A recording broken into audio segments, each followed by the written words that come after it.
शेतकरी बांधवांनो, हा जो काही प्लॉट पाहत आहात आपण, तर हा CO 9632चा प्लॉट आहे आणि या ठिकाणी जे आहे ते पाचट जे आहे ते काढलेलं आहे आणि त्याचं आच्छादन जे आहे ते जमिनीवर केलं आहे. ह्याच्यामुळं काय फायदे होणार आहे, जसं की ह्या इथून तिथून हे अशा पद्धतीनं पाचट आच्छादन केल्यामुळं बघा शेतामध्ये एकदम हवा खेळती राहिलेली आहे. आणि दुसरा महत्त्वाचा विषय जो आहे ह्या ठिकाणी जे आहे ते तण व्यवस्थापन होणार आहे. किती खर्च आला आहे आणि काय त्यांचे निरीक्षण आहेत तर शेतकरी महोदयांकडून जाणून घेऊ.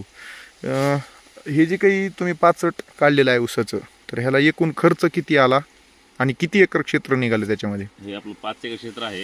हां, त्याच्यामध्ये जवळपास एक 28 रुपये खर्च झाला आपल्याला. 28,000 रुपये खर्च झाला. तुम्ही म्हणजे महिलांच्या माध्यमातून हे केलेलं, माध्यमातून म्हणजे रोजानं काढून घेतलं. रोजानं काढलेलं आहे. ओके. तर आता दुसरा महत्त्वाचा विषय की बाबा पाचट काढताना म्हणजे काही कीटक वगैरे हे असे काही तुम्हाला म्हणजे प्रादुर्भाव दिसला का? आणि ते प्रादुर्भाव कमी होण्याच्या अनुषंगाने ह्याचा काही फायदा आहे का, झाला असेल का?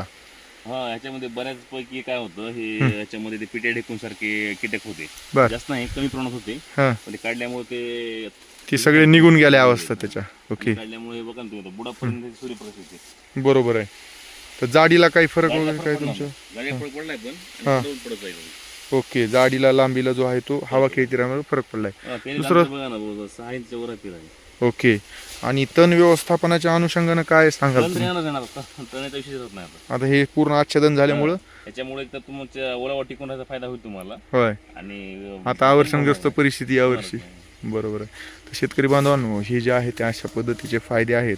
आपण सुद्धा अशा पद्धतीनं जर पाचट आपण काढलं आणि त्याचं पूर्णपणे जर आच्छादन केलं, तर एकतर त्याचं जे आहे ते पूर्णपणे या ठिकाणीच चांगलं उत्कृष्ट दर्जेदार खत होण्यास मदत होणार आहे. आणि दुसरा विषय, हवा खेळती राहून जे आहे ते ह्या पिकाचं जे आहे ते व्यवस्थित असं जे आहे ते संगोपन त्या ठिकाणी अन्नद्रव्य व्यवस्थापन होणार आहे.